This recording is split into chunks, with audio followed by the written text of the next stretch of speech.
Next up on the podcast, a man who needs absolutely no introduction, Aaron Franklin from Franklin's Barbecue in Austin, Texas. This is going to be a great one. Really excited. I hope you enjoy it. My secret weapon for sleep is PBS.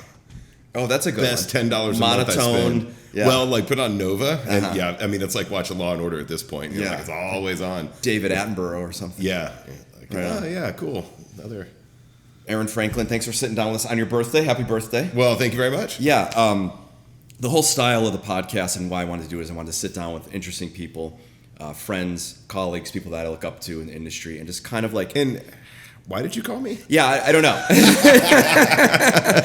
I emailed you by mistake. I was actually emailing a different Aaron. Yeah. But Darren Ranklin at Gmail. Right. So you do sushi, right? Absolutely.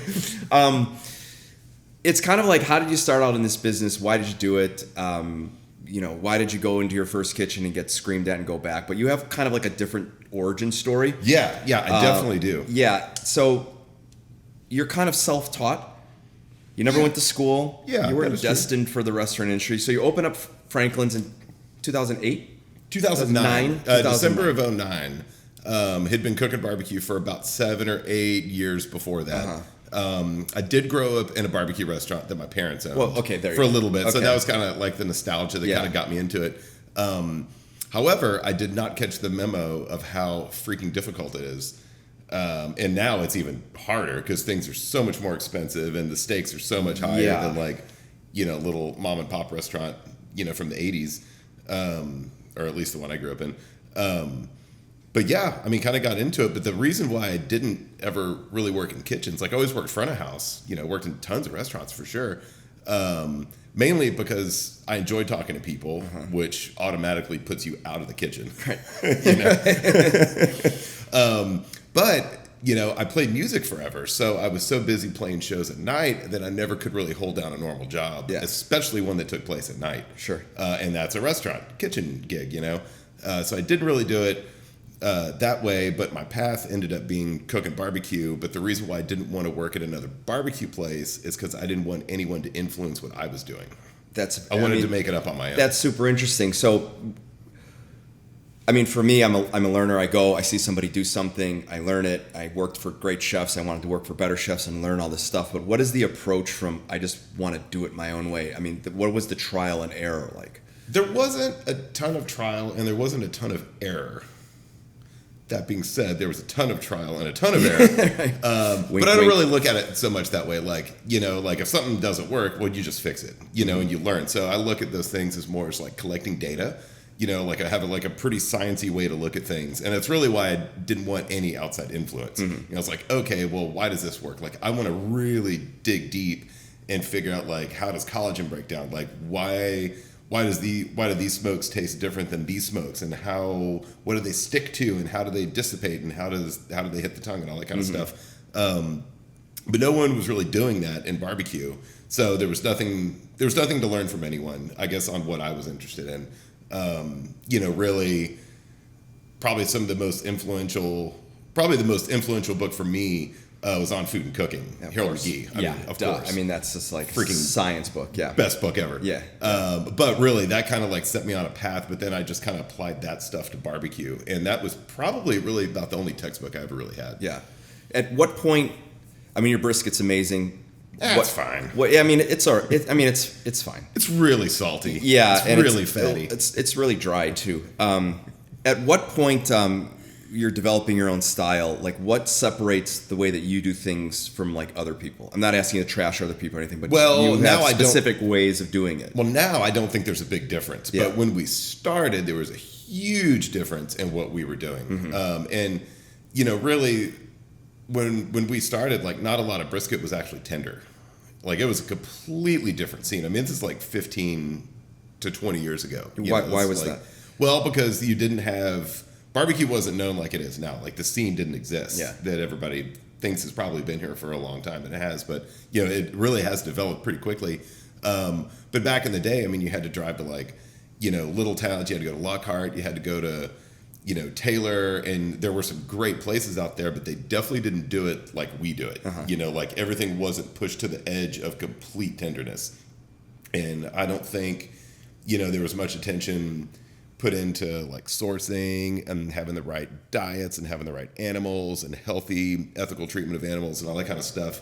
I was like, hell, it's cheap, cook it, make it hot. Yeah, it is kind of is what it is. This is the way we've always done it. So you had like real thick bands of fat that didn't render. And, like, for example, when we started doing YouTube videos and did the PBS show and all that kind of stuff, the reason why we started that is because we needed to make a video to show people how to slice brisket because there was nothing on the internet. And the only thing that we found was some guy on some morning show here in Texas that took a brisket, took the back of the knife, slid all the bark and the fat off the top, which is really the bottom, and then flipped it upside down, sliced it paper thin, and it was like tough. And I mean, it was like, oh, that's the way people are cutting our meat. So, gross. Okay, we better make a video and show how to do it. Right.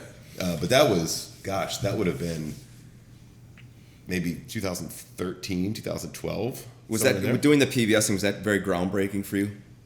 I mean, it's all par for the course. Yeah. For us, but I think it was kind of groundbreaking for barbecue in some ways. At what point you had the truck before you got the brick and mortar? Yeah, we had that for a year. Yeah, were you still being a musician, or was this like at what point were you like, I'm going to do barbecue and this is going to be my career? Well, so I kind of laid off the music as we were gearing up to open up the trailer. And of course, it took us about 7 or so years to buy a trailer, build it in the backyard, collect some materials, build this. Like, it was real super duper bootstrapped. We opened up the trailer or all of Franklin Barbecue for less than $12,000. Jesus. But we spread it out over like 5 years. So it was like it's like, oh, cool. Conduit left over from this job. I'll take that and use it. Yeah. We also opened, if the first check had cleared on the first day we opened, we would have had 28 cents in the bank. Well, turn a profit. Yeah. Congrats. So that day we made 45 cents and I went and bought some stuff. If you would have bought Bitcoin back then, you wouldn't have to be doing this anymore. But we also walked uphill both ways and, got an orange for Christmas, all that kind of stuff. But, did that for about a year. But yeah, I mean, I guess, And what were you doing before then? Well, were you playing around with barbecue? Like what was the process for a musician to playing around with barbecue to I'm going to do this to trailer to brick and mortar? Well, so I played music forever, and I'm playing music again. Thank goodness, finally. But I kind of like gradually let music kind of die out as we were kind of doing backyard barbecues, and those two kind of things went congruently for a very long time. At a show, handing out little handbills like, hey, like Franklin, Aaron and Stacy's summer barbecue, backyard barbecue, and they started getting really big. So about that point, we're like, okay, well, I really want to open a thing. Friends were kind of helping us, like, hey, got a spot, you should park your trailer over here. And it was kind of a group effort by a lot of homies. And it was like, okay, there's no way I could play music and open this trailer.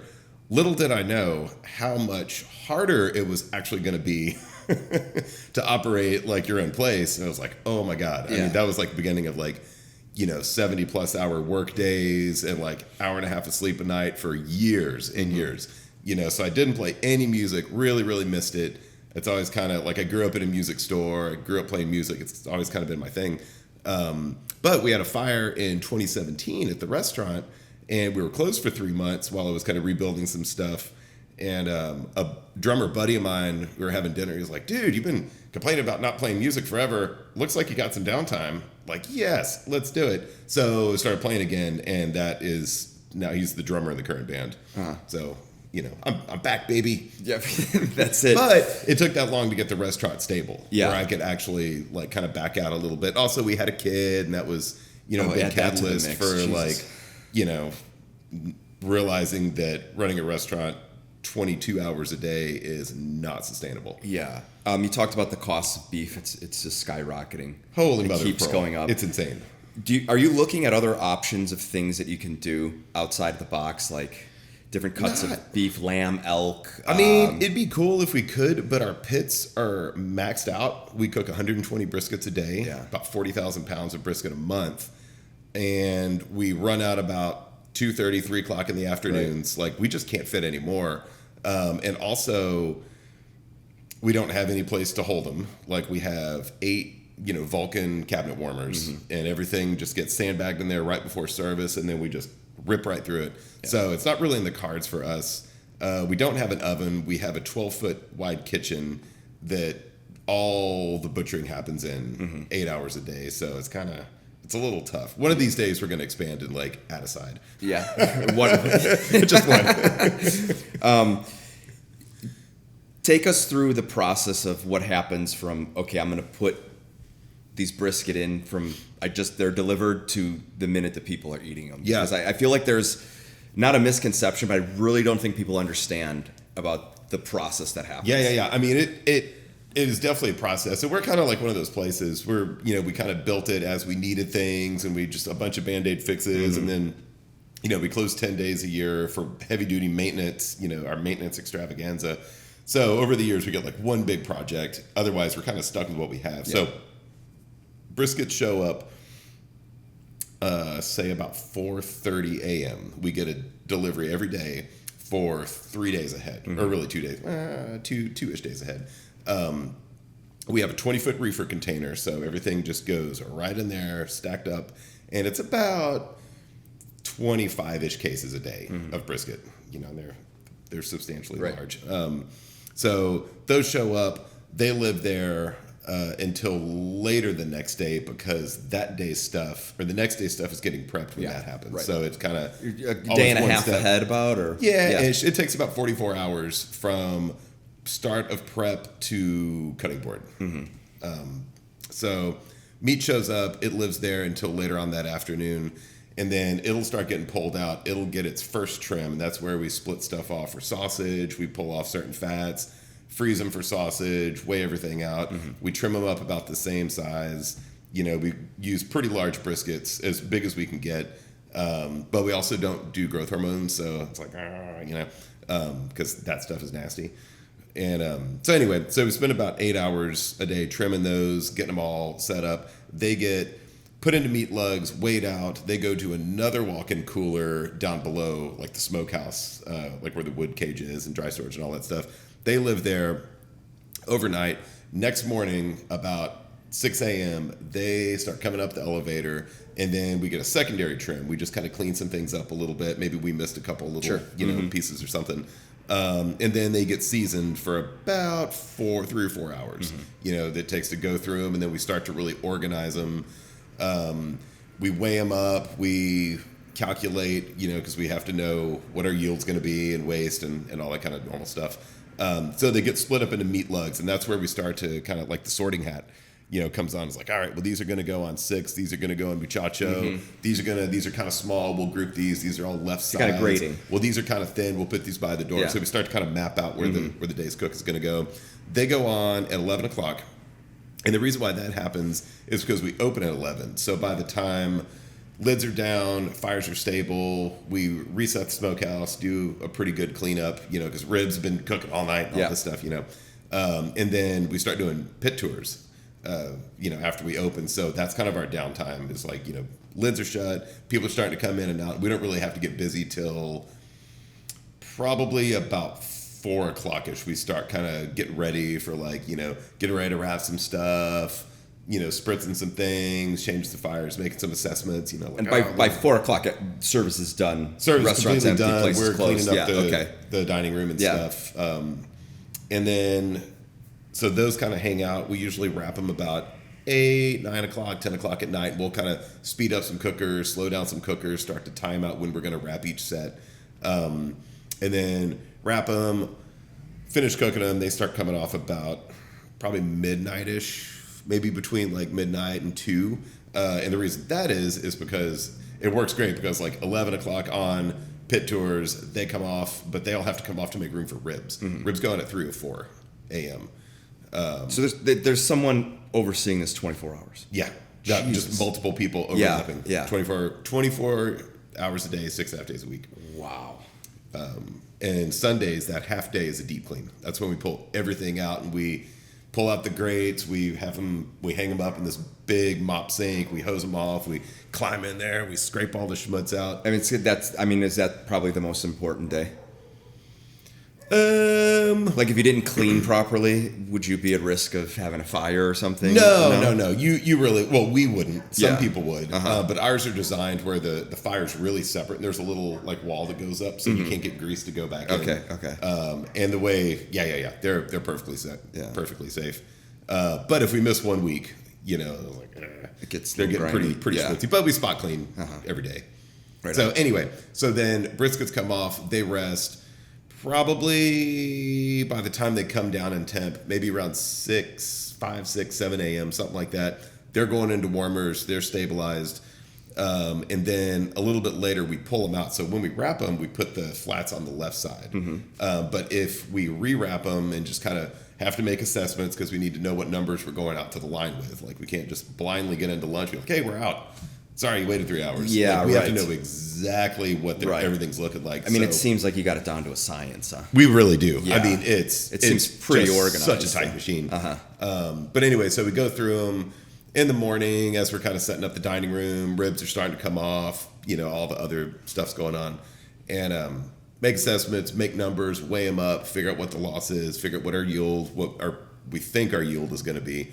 And those are the numbers that the line person will go out to the line with. Be like, hey, what are you going to get? Half pound. This is what we've got to serve. And then you just start doing math all the way down. Yeah, we just do math. And then it changes throughout lunch and stuff. But anyway, but when we rewrap them, we put the flats on the right side because all the cutters are right-handed, myself included. And that shaves about 30 minutes off of a lunch service. Wow. So you don't have to flip each one. Wow. And we also rewrap them so when you know, up to the counter and a guest is in front of you and stuff, you unroll them so it splashes the grease towards the cutter, not towards the guest. Yeah. So we have to wrap them differently. I'm impressed. I could talk for hours on this. Yeah, I mean, we have all day. There are so many things going on. Yeah. How long did it take you to get that efficient? Probably, I don't know. I guess within about the first 7 years. Because the first 7 years of the place, I was still building barbecue pits. We were still like cooking in trailers for part of that time and just really figuring things out because we were being pulled so hard in this direction. We were like, oh my God, like no one's ever had tender brisket before. We're freaking out. So we were trying to like learn how to scale, you know, kind of figuring out our style, you know, and also learning how to manage people because people hadn't been doing it long enough. So we didn't have, you know, now we've got people there that are 10 plus years in. Whereas also you have no playbook. You did this all on your own. We've been writing our own playbook. Yeah, I mean that's crazy. But talk about the history of barbecue in Texas for a second before we really get into it. Like what was going on? How did Texas become this barbecue state? Well, so I mean, barbecue, you know, is of course just like a mixture of so many cultures. I mean, everybody's got their version of it. What we have here is a lot of stuff that came from slaves, you know, African Americans or African, you know, cooking barbecue and stuff like that, things that they brought over. And then a lot of German stuff in the middle of Texas. So like Central Texas is like German Czech. And that's where the meat market style comes in. So you've got like these two things that really kind of blended. And as you get to like East Texas, it kind of gets in one direction. If you go close to Mexico, well, that becomes more like Mexican stuff, you know, it's like cooking in the ground, you know, barbecue and stuff like that. So, but it's all barbecue. So what we have in Central Texas is mostly considered to be German Czech from immigrants. And that's, like I said, you know, that's the meat market style. That's where that comes from. People would come up to, you know, pick cotton and do seasonal work and stuff like that. And these places would just sell preserved meats because they didn't have refrigeration. Yeah. So they would cook meats to preserve them on Sundays, sell that stuff through the back of a grocery store. And like, okay, well, I'll get a pound of this. Whatever. It could be like strip loins, could be pismos, could be whatever, you know. It's like, all right, well, give me an avocado. Well, I'll buy a tomato. I'll sit out in the parking lot and cut this onion. So that's why we have like pickles and onions, obviously pickles for acid. But that's kind of where that style comes from. Who were the influential people in Texas? You no idea. Like it's kind of like I was trying to do some research on this and I was coming up empty on anything. There's no Paul Bocuse of the barbecue world. There's no everybody came from this place. Everybody worked at Le Pyramide and then kind of ventured out and crossed the seas, and that's how we have French cuisine in America. But they were also able to like take that stuff and teach like real culinary stuff. That's why there's no culinary school for barbecue. Yeah, correct. Yeah, which was going to be the next thing of like, you know, going back to you picked it up on your own. How is that? Is there the barbecue community? Like, is there a community? Do you guys help each other? Do you guys talk? Do you trade recipes? I always feel like it's this big secret thing, well, you know? It used to be, and that was kind of also a thing, you know, because barbecue people are like, oh, I ain't telling them. What's Yeah, in the that's a sauce. family recipe, and it's just like, all this okay, stuff. you had crackers to your fucking chili, like I get it, Yeah, yeah, and it's great. Yeah. I didn't really like that. So that's, there was no information to gain from anyone when I was starting, but that's kind of what I wanted to change with us. It was like, yeah, well, this is how you do it. Like, I'm not saying we give everything away, because of course we change all the time and add this and change this and start doing this and stop doing that. And it's a restaurant. That's what they do. Yeah. But the basics are there. It's like, and that's why I was really, a proponent of being like, okay, well, this is how you get these flavors. Start with this. This is how you cook it. This is pretty much how we do it, where anybody could actually replicate that. And I think that's probably been helpful to a lot of people, but that was really like a big culture shift for barbecue, because that was never like that. Interesting. I was at a food conference one time, and Joanne Rocca was there, big sous vide cooking. This was in the 2010s. And they were going over his book, and they were talking about this hair confit rabbit thing that he did, that he sous vide, and it was like a Ballantine, and it was sous vide for like 26 hours or and the guy asked him, like, at what point, how did you decide on 26 hours was the exact time and not 23 and not 20? And at what point does it not matter anymore? Like, how did you get to the point where you're cooking the briskets for this much? Is it just personal taste of what you liked, or? It ebbs and flows with weather and conditions and stuff. And, animals change all the time and all that kind of stuff. They're really just done when they're done. I think a lot of people are like, oh, well, low and slow. It's like, well, that's kind of silly, because if you're just cooking something forever and there's not enough fat to carry through. So I think just kind of doing it every day and be like, okay, well, this was a little dry. This was a little chalky. Well, this wasn't quite the way I wanted it. And just kind of reverse engineering everything constantly. And I still do that. Like, I have a text thread on my phone of all the cooks at the restaurant, and every day we get overhead shots. We map everything on the cookers, and like overhead shot, lean slice, fatty slice, off the point. And then I troubleshoot. So we're still reverse engineering. Like, I sat in my truck before this, we're like, hey, pushed it a little hard at hour 5. Oh, that's crazy. So this is a living, breathing thing, and every day is different. Every day. I mean, wow. Each day kind of builds off the data that you've collected for every day before that. Yeah. So if you take a vacation, the first couple days are a little squirrely. You're like, whoa, it's different than it was 10 days ago. Right. Gotta learn it again. Interesting. So how is that? You get a new person comes on. I want to learn about barbecue. This is a place I want to be. Like, what is the process of training them and teaching them? Well, because there's no playbook really. The playbook is kind of loose. It is, and it's a little different for everybody because everybody learns a little differently. If we let them in the door, if we even hire them, it might be a couple years, 2-3 years before they start getting pretty good at it. Yeah. Most people in the smokehouse and front of house too, actually, I think our average, gosh, I feel like everybody's been there probably around 5, 6, 7 years as an average. Wow. So a couple people that are pretty new. Some of them have taken onto it really, really quickly. I really try not to hire anyone that's ever worked in barbecue before. But it's more about work ethic and just being a good person. Yeah, you don't want to hire anybody because they bring in bad habits or preconceived notions, or the way we used to do this at my other place. Well, and then they think they know what's going on. And they think they know what's going on. No, that's not what we're doing. You can do that on your own time. Yeah, sure. This is how we do it. Sure. When you're first starting out, were there any catastrophes that happened? Like you lost the fire and you didn't realize it, or you lost all this for some whatever reason? Yeah, I mean, it's happened. It's been, knock on wood. This isn't real wood. That's MDF. Yeah, I mean, in the early days, I definitely had some. Sure. I mean, when we were in the trailer, and we opened up that barbecue trailer, I had only cooked 1 rack of pork ribs in my whole life, because didn't have the money for it. And I wasn't going to eat them, so I was like, well, I'm not going to buy it if I can't eat a whole rack. And probably had only cooked maybe 20 briskets before we opened. So it was real trial and error.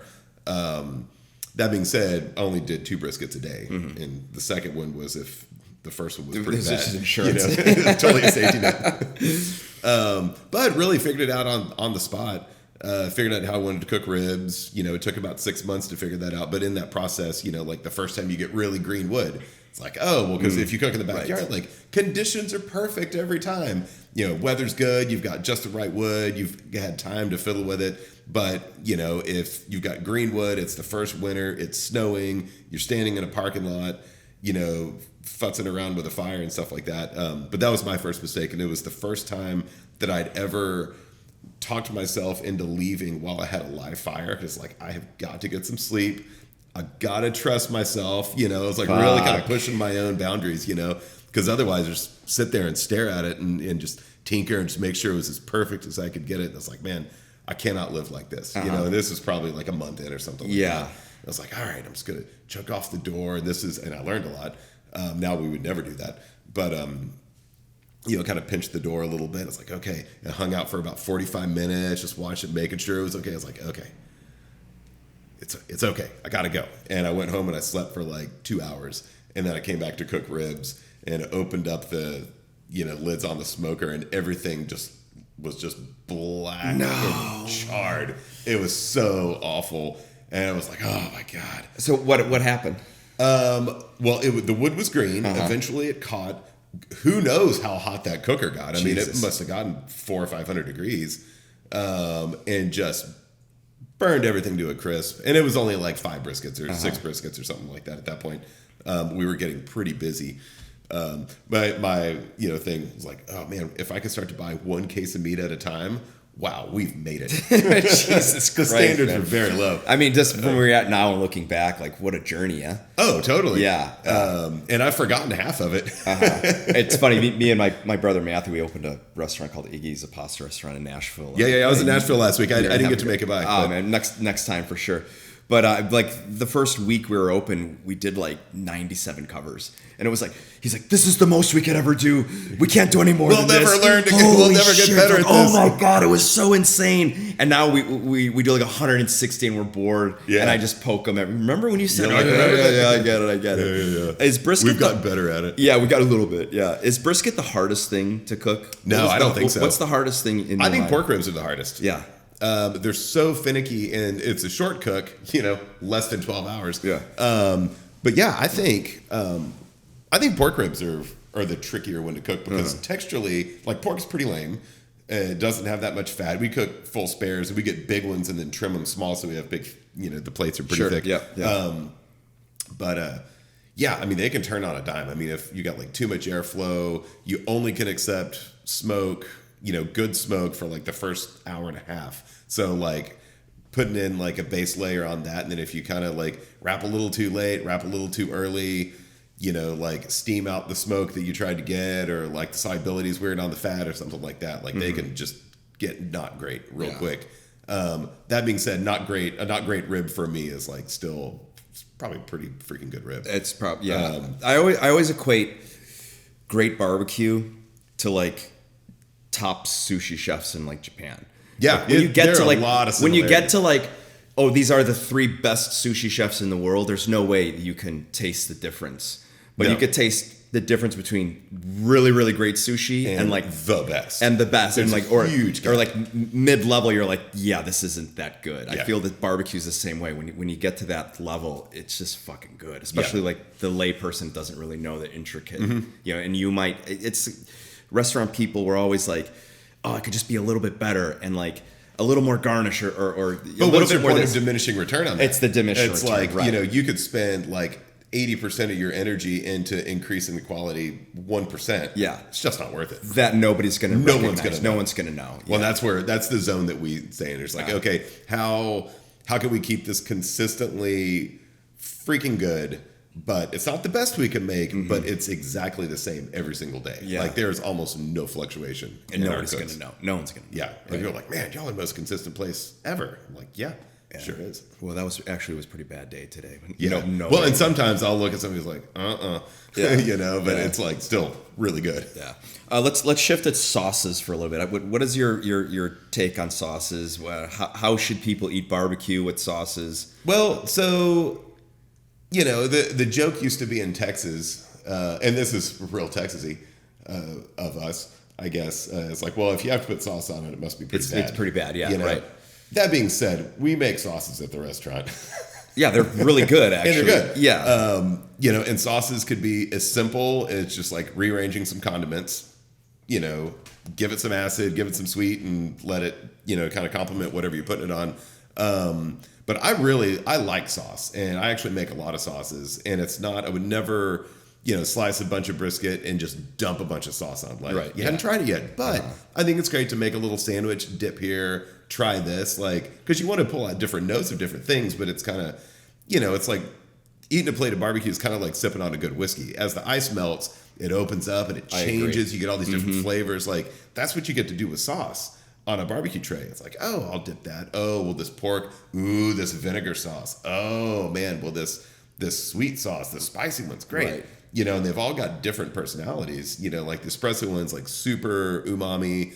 It's got soy. It's got, you know, espresso. It's got all this, like, these really dark flavors in there.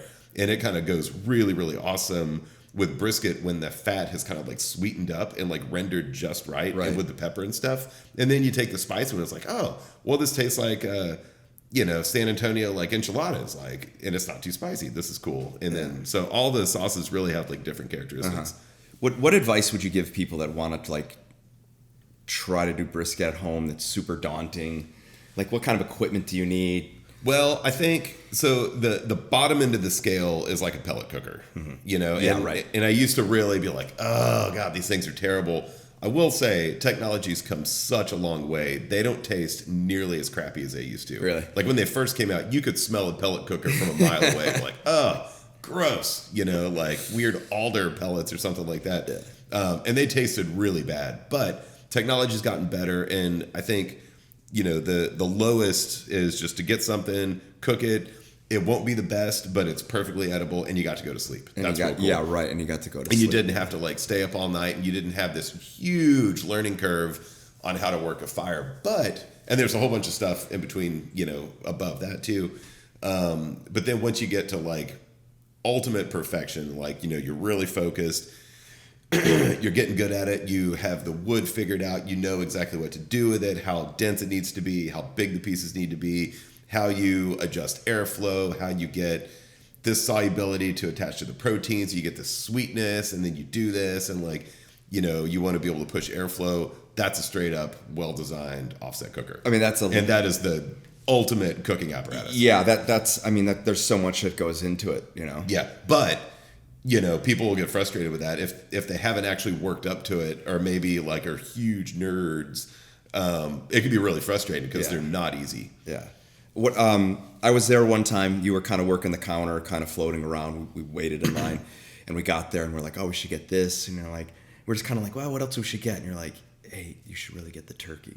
The turkey's a sleeper. The turkey is the fucking sleeper, man. Yeah. And we got it. We got everything. We started eating. The sausages were like amazing. And then we all took a bite of the turkey, and everything just kind of stopped for a second. Got sleepy almost immediately. And we were just like, whoa. Like, and everybody that comes and they say, what, you know, everybody, I'm going to Austin. Where do I go? I'm like, go to Franklin, and you get the turkey. Don't even get the brisket. And they're like, what? I'm like, just trust me. And then like the next day or something, like, oh my God, you were right. Yeah, turkey's great. Yeah. What are the things on the menu that you're really excited about? It doesn't really change that much, or you're always tinkering? It doesn't change much. We're always just tinkering with the meats that we do make. We used to run specials, but now we're just so over capacity on daily stuff. There's no room for, you know, it's like, and when we cook things, we segregate each meat on each cooker. We don't combine things at all because they all have different needs. Sure, yeah, right. You know, right, so like different temps, different airflows, different. Is it all the same wood though? Are you using different? It's all woods post oak. Okay, yeah, right, yeah. Okay. And it drives me nuts when people like mix woods. Yeah, it's like you're just complicating. You're like layer on layer on layer, and no, you can't tell what's what. Mm-hmm. It's just too complicated. It's too clumsy, I think. Mm-hmm. So we just use the one wood, and thank goodness, you know, our indigenous white oak here in Central Texas just happens to be my all-time favorite. Your favorite, yeah. How convenient is that? Yeah, it worked out really good. Yeah.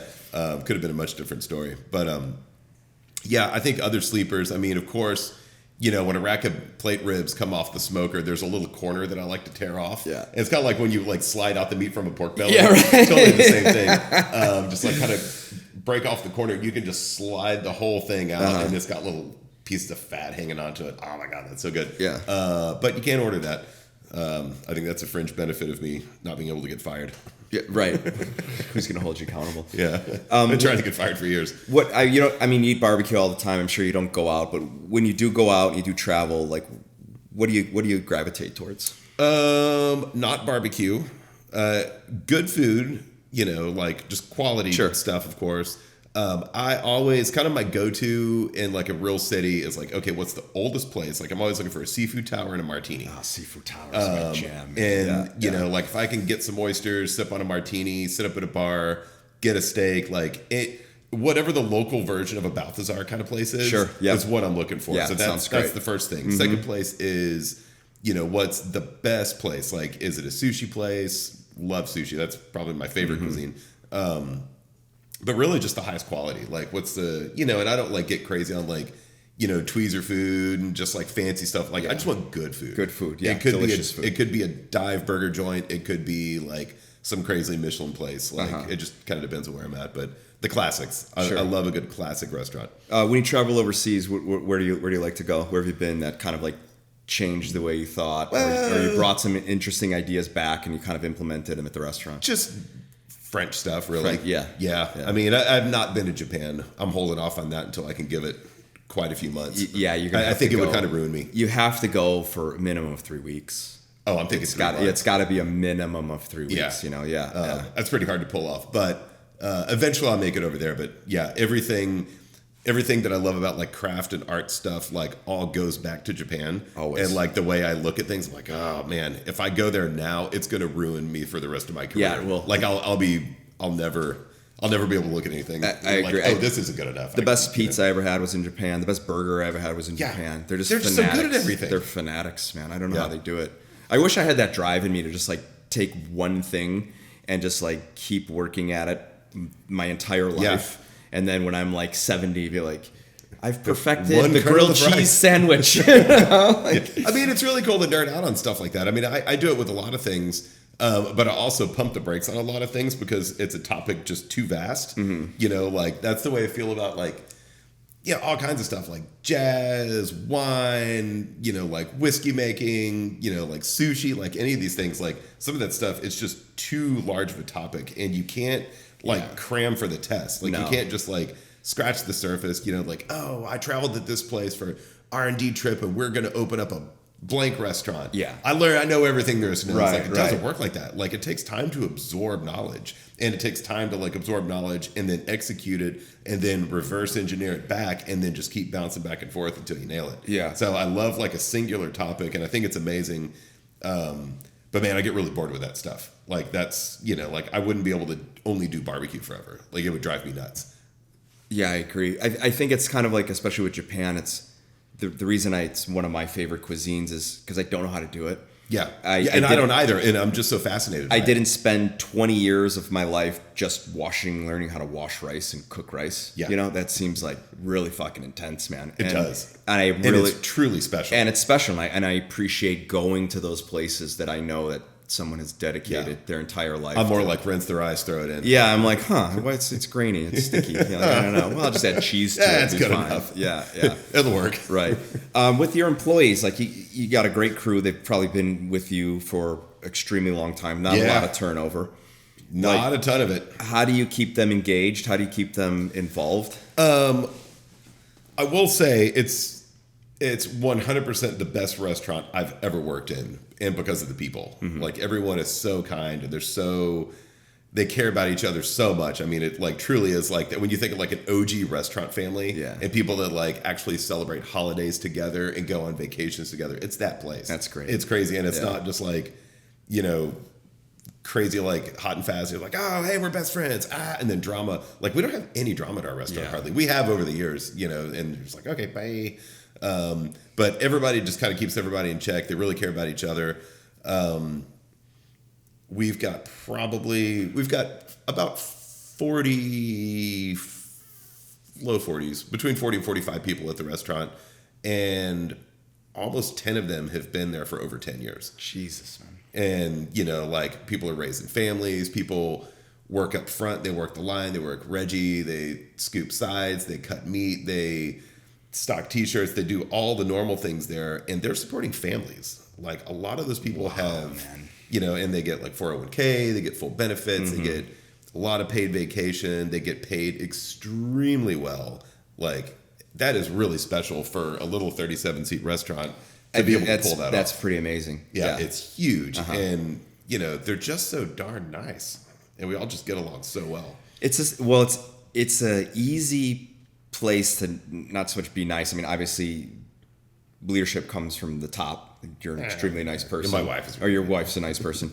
But it's extremely easy when you have a place that everybody's coming to. There's a line outside the door. Everybody's super stoked to be there all the time. That's great. And that, the line filters out the cranky people. Yeah. So by the time they get to the counter, if they didn't want to be there, they wouldn't be there. And they're so happy to finally, every step of the way, you're a little closer. You finally get in the door and you're just like, oh my God. Yeah, right. But it's so neat though. Like I think our magic really is in just the people. It's so-and-so that's going down through the line, and we get more compliments on our service than we do the food. That's the best compliment I can get. Like, oh my God, the service is amazing. You guys are so sweet, and we take care of people through the line. We take care of people all the way. It's a really awesome experience. Yeah. Has it ever happened? I know that you do the math and you count, and then you hand somebody the sign that says we're the last person in line. Yeah, and then we have a little extra. And then you always say, So has it ever happened where you were off by your percentages or your math a little bit, and somebody gets up there, we're like, Not really. Yeah. Yeah, definitely not these days, because we played real safe, because some people just won't leave. And then, last thing we wanted, somebody be like, well, I waited for 4 hours and didn't get fed. It's like, we told you not to wait. Yeah. But we also don't want to piss you off. So we saved a little bit of extra food. Here you go. Like we definitely do that. And I used to be, when I used to cut every day, I would be able to be like, all right, so guy in the purple hoodie. Hey, what are you going to get? What are you going to get? What are you going to get? All right. It's going to be a great one. Really excited. I hope you enjoy it. I got something special for you. And then I would cut and nail it every single day. That's fucking dope, man. And how cool is that? And that's really cool. I mean, I'm excited about it. I think that's like, but that's the hospitality that's like industry some Jedi 101. Stuff, It's great. It's great to hear that you have this amazing restaurant. People line up for it, but you're still hospitable. You're still putting hospitality first. Your crew is hospitable, because it sometimes it could be an overwhelming experience. Getting in line. I've never been to Austin before. I've never had barbecue before. I got one day. I waited in this line, and I get there, and I'm just like, fuck, I don't know what to get. Like, yeah, what do you want? Well, hurry up, man. Come on. Though, it's like, we'll work with people all the way up the line, and then other people that have been there before are like, oh, never been here. Oh, well, this is what I like to get. Yeah. And then, we make sure people know what they're getting in for, and then by the time they get to the counter, that's their time. It's not like, what do you want? Get out. Whittle without onions, Yeah. It's like, oh, you've never had this. Well, here, have a taster. Oh, it's your kid's birthday. Oh, that's so cool. Here, have a little snackerino. How does this look for you? Oh, 2 more slices. Man, I've never had this before. Well, let's throw a couple ribs in the mix for you. Like, we can just kind of omakase that pretty well. Sure. But it's also like, it's completely like the entire world should stop for that, 45 seconds that person is Take there. your time, man. You've just waited in line. Rush. You've never been here before. Yeah. You don't speak English that well. Whatever the thing is. Whatever the thing is, yeah. And then pretty often too, and this kind of goes with like, there's a place in San Francisco, House of Ann King. It's been there forever. And it's like one of those places where people are so crowded and they're just kind of working tables like, oh, hey, 2 people. Hey, you guys sit here. Hey, why don't you scoot over here? Meet your new friends. So we kind of do a lot of that. Yeah. But we'll kind of help group people in the dining room also. And if it's like somebody that maybe, wanted to get something, didn't get something, maybe we were out of something, it's pretty often that somebody at an adjacent table or maybe sharing a table got what that person wanted and they'll share. There's a lot of that kind of stuff going on. Yeah. It's really sweet. It's like no other restaurant I've ever been to. Yeah, I agree. So the next question is like, where did that start? The culture is waiting in line. It's like you're tailgating at like a Texas A&M game, or you're tailgating at the Bears parking lot. And there's this camaraderie thing that happens. Like, we're all going to have this amazing... We're all in this together. We're all in this together. We're all going to wait. It's going to suck. It's 110 degrees out. Or they're going to have a really good time. Yeah, they're going to have a great time. Yeah. It's like, where did that culture start of, like, lining up? It wasn't always like that, or...? No, it started about a month after we opened the trailer. But was it going on at other barbecue spots? No. Right. No, I'd never heard of it. Yeah. Yeah, I don't think so. I mean, it was certainly new to us. You know, I don't think it was really a thing. Now it's definitely a thing. We're like, hey, sold out. And we're like, but you only made 5 briskets. Like, you have to sell out in the right way. Like, you have to really try. You open at 11 and at 12:30 you're sold out. Yeah, you can't just do that for the gram. Like, really try, man. Right. But you know, we started off with no line, of course, and we didn't tell anyone we opened. We opened in a trailer off the side of a highway behind a dilapidated building, behind chain link fence with almost no sign. Yeah, van down by the river. Yeah, 100%. And people. But this was pre-social media too. It was right at the early stages. Okay. And if you think about, not to get off the line thing, but if you think about why 2009 was such a big year in restaurants, so you got like Pot Pot, Mission Chinese, Franklin, like there were these huge iconic places that opened up. It's because social media. That's when that stuff, people were starting to blog about food. Yeah, and e-gullet people. And that kind of stuff. And that is completely what got the word out about us. I mean, it was a lot of word of mouth also, but just people online. I mean, we didn't even have like touchscreen phones then. Yeah. Like people were still, like BlackBerry was like the best thing you could get. BlackBerry, right. Yeah. Does not work with grease, that's for sure. Good to know. Yeah. Hey, write that down, Preston. Yeah. But so the line thing, you know, about a month in, I looked outside the fence as I was, you know, cooking, and you know, about 4 or 5, 6 people were out there with lawn chairs. Went out and was like, "Hey, what's going on? What are you guys doing?" Like, "Oh man, we're here for barbecue." "Are you sure? You sure at the right place?" Like, yeah, we're at the right place. I'm like, okie dokie. And you open in 2 hours, or you know? I opened, you know, well, it was like 20 minutes before we opened. Oh, just like 20 that, minutes. You know? Okay. But I also didn't really open at 11 every day because no one was there. So I would go eat tacos across the street. And then as soon as somebody pulled up, I'd like run back over and be like, "Hey, how's it going?" But when people started kind of lining up, that was probably in February, I guess, maybe end of January, February. So it was definitely cold outside. This is still at the trailer. It was still at the trailer. And we opened in December. So we were just like a month or two into it. And then that South by Southwest in March, the line was all the way to I-35 and started wrapping around the corner. And you just like, was it like overnight, or was it like 4 guys now, then it was 10, then it was, then you look out the window? It was like a Fibonacci sequence. Wow. I mean, it exponentially grew. And it was always limited to how much food I could make, because I only had one cooker, so I started making another cooker, and then it got longer, and then it made another cooker, and then it got longer. But that's when we had to, you know, the attitude has always been, it's like, you know, I always kind of felt like, you know, everyone's like Southern grandma. It's like, "Oh, hey, shit, what can I get for you today? God bless your little heart. Have these meatballs." And so that was always kind of like, who's our North Star grandma? Yeah. You know, as far as how to treat people. But as the line started to get longer, like, oh, well, we can't have people just hanging out and then not have food. So then I would stop cutting. I would run out there and be like, "Hey, what are you going to get? What are you going to get? I'm down to 2 briskets. I think I can get this far. Everybody else, I don't think you should waste your time. But if you really have nothing better to do, I'll buy you a beer and you can just hang out. And we'll see. And then, I'll just make everybody chop beef sandwiches or whatever it took to make it work."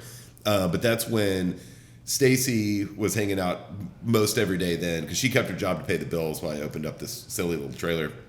And then pretty quickly she quit her job and started working there too. Well, she did help on the weekends, but and that's when she was like, "Okay, well, we need to get it together and figure out how to do this." And she kind of developed like that system. Yeah. But yeah, we just kind of, you know, you don't know. You need to learn a new skill until you need to learn a new skill. Right. Yeah. You don't know what you know until you don't know it. Yeah. And you'd be a jerk if you thought, you're like, "I'm going to open up and I'm going to have a line every day." Like, dude, let's be realistic. Every day we open, I'm surprised. I'm like, people are fucking here. Like, I say the same thing every day. Jesus Christ, man. You know, I mean, I go out there and like it's cold, it's rainy, and even a short line for us is still 50 plus people. Pretty long. You know, I'm like, my God, how are you people here? Yeah, this is incredible. What was in your whole span of having the brick and mortar, and you worked your way up from the trailer, then you bought a space. At what moment was like the big breakthrough moment? I mean, I know you won the James Beard Award. You were on Bourdain in 2012, was it?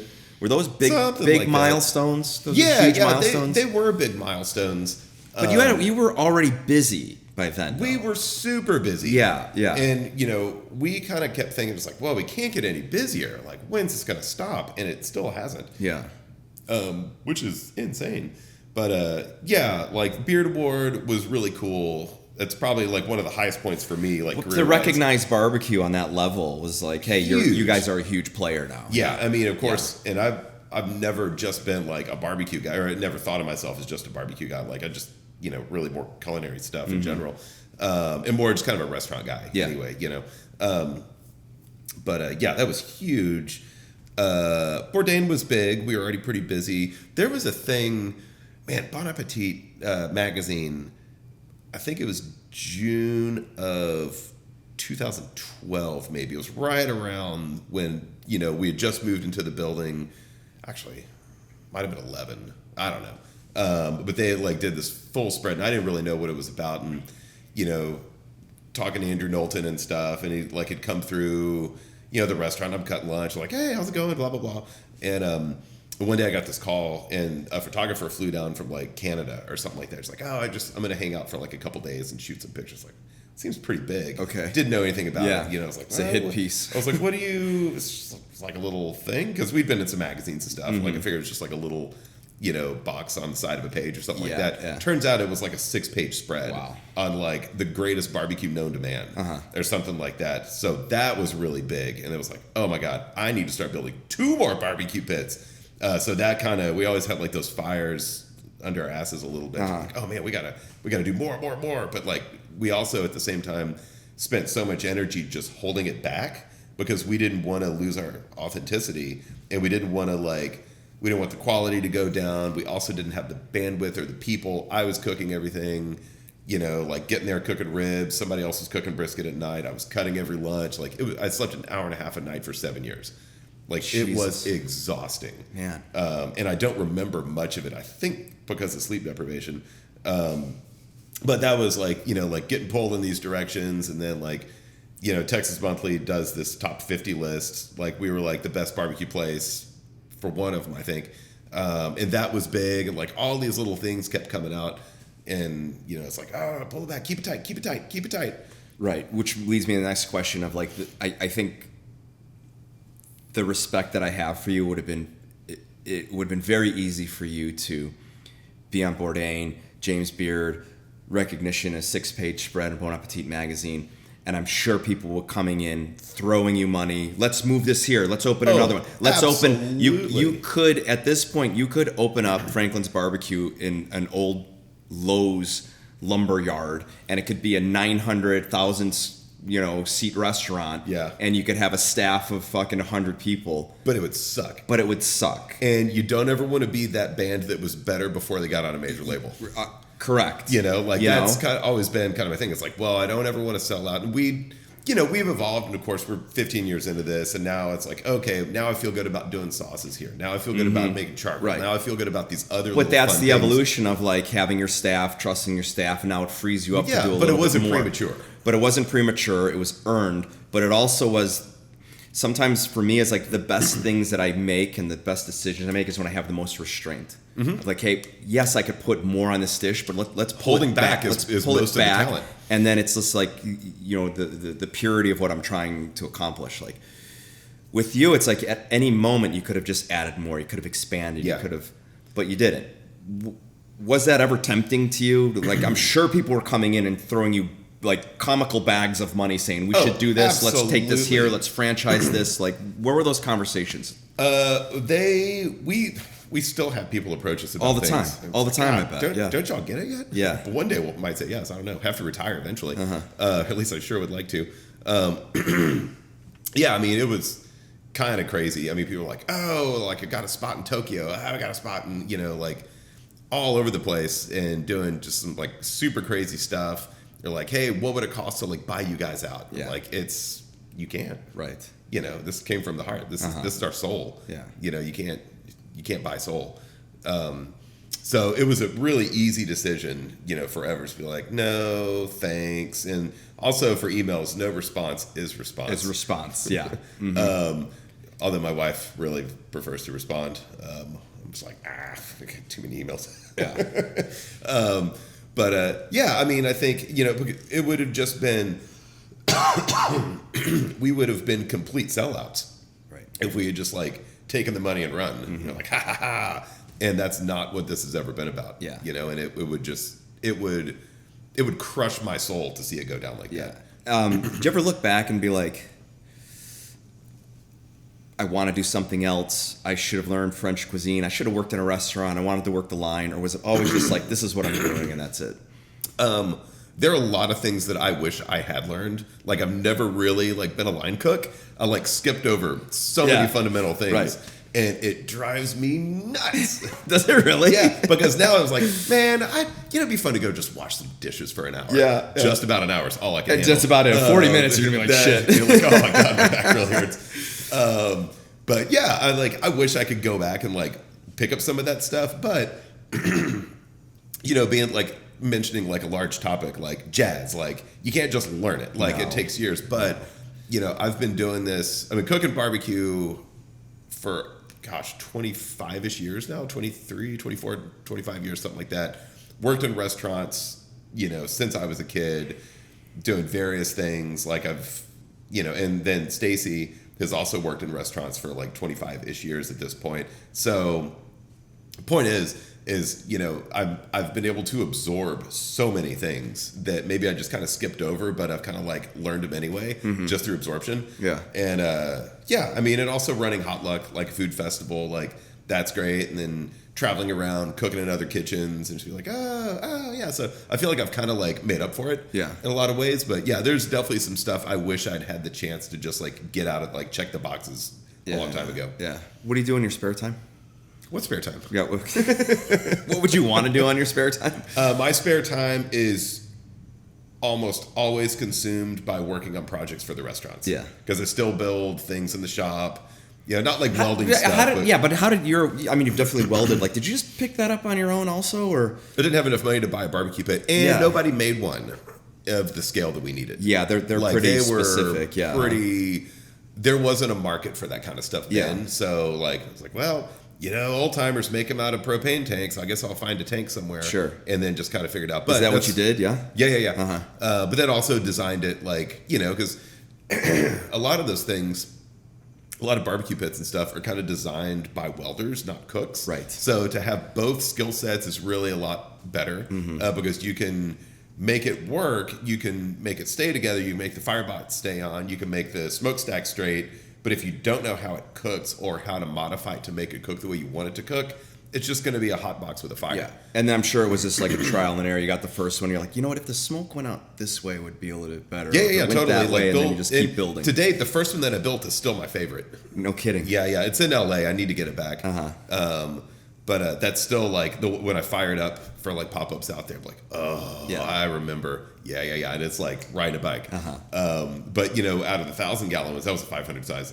But out of the 1,000-gallon ones at the restaurant, like first one is still my favorite, and then second one is my least favorite, and it was all like moving the stack a quarter of an inch, eighth of an inch, changing this just a tiny bit, just tiny tweaks, but they make huge differences. Yeah. What are barbecue competitions like? Ooh. You've never entered any of them? I've entered a couple. I remember reading about it, yeah. I've done a couple with some other people, and then I did one for the PBS show. It's a very Texas thing. Well, it's really more Kansas City. Oh, is it? Like, okay. Yeah, because KCBS is like the governing, party entity or whatever for that stuff, like their whole rule thing and all. Yeah. Like, they train judges and all this stuff. It's not for me. I think I don't want to eat that stuff, like, because it's just too fake. Like, like you were saying about like the simplicity of stuff, like that's the zone that I lie in. Like, keep it really simple, one kind of wood, lots of salt, lots of pepper, maybe some other things for nuance, but like the basics are there, like acid, salt, like, right, yeah. That's dialing back is more like the transparency of that is what I appreciate. And that is a complete opposite of competition barbecue. It's like, layer it on, inject it with this, like... Oh, no kidding, huh? Like, put some phosphates in there for moisture retention. Do this. Put some pink salt on it to fake a smoke ring. Like, the people are always trying to, like, cheat the system. So it's all PEDs. It's just weird, like, fake food, Yeah. And they don't have an all-natural section? No, they do. Well, I think Texas stuff might be a little more in that, like, LSBS is one. But that stuff style of cooking, like if I don't really want to eat it, I don't really want to spend my time cooking it, because it's just not fulfilling to me as a person. But the thing that I do love about the competition stuff is the camaraderie, and it's gotta be fun. Yeah, it's really more about that stuff anyway. It's like you see your friends, you're hanging out. That's what barbecue is about anyway. Yeah. So it checks a lot of boxes. It's just for me, that style of food's not really something I really want to sit down with. Yeah. But it is fun to try to figure it out. It looks like a fun time. All right, Yeah. I got this. I'm good. Use a lot of local farms? Local farmers? No, we don't get anything how does locally. that work with the amount of beef that you're using? Like, how do you source? Well, so a lot of my job is spent on actual sourcing. Like that's really, it's one of the many jobs I have. Yeah. I feel like you should have a whole department for that. Yeah. Just you. Just me and an email address. But we've had the same suppliers forever. Like we've kind of grown as they've grown. We don't get anything locally because there's not enough, and it's not consistent that enough. was it. Yeah, there's not enough, right? We also do almost everything super all natural. Like, antibiotics are fine. We all get the sniffles. I'm super okay with that stuff. But growth promotants are freaking gross. Yeah, I want no part of it. And ethics play a much larger role in our animals than probably a lot of places. It's like they're happy cows, they're happy animals. They have one bad day. Temple Grandin designed our processing place. It was the first ethical processing place in the world. Now, there are a few of them that have been modeled after ours, but we run everything on that one line. We have our own spec. We have our own fabrication. I mean, it's really dialed in. Yeah. We know exactly how we like to procure our animals. This company I work with, Creekstone, I've been working with them for... Oh, Creekstone's a great company. Creekstone is Yeah, great. right. But so we have the Franklin brisket through Creekstone Okay. that, took years to get there, but they're good cows. Yeah. Like they're really, really happy, well-treated animals. Free grazing. They can have as much corn and feed as they want, but it's not like a feedlot situation. Yeah. How do you feel about grass-fed versus grain-fed? Long cooks need the corn for the fat content. Right. Grass-fed briskets are no bueno. I love grass-fed steaks and like faster cooks, of course. I would prefer that. But yeah, for long cooks, you just got to have some corn in there. I agree. But I do like a lot of grass in the diet, and healthy grasses. And really, we do we go through a lot of animals.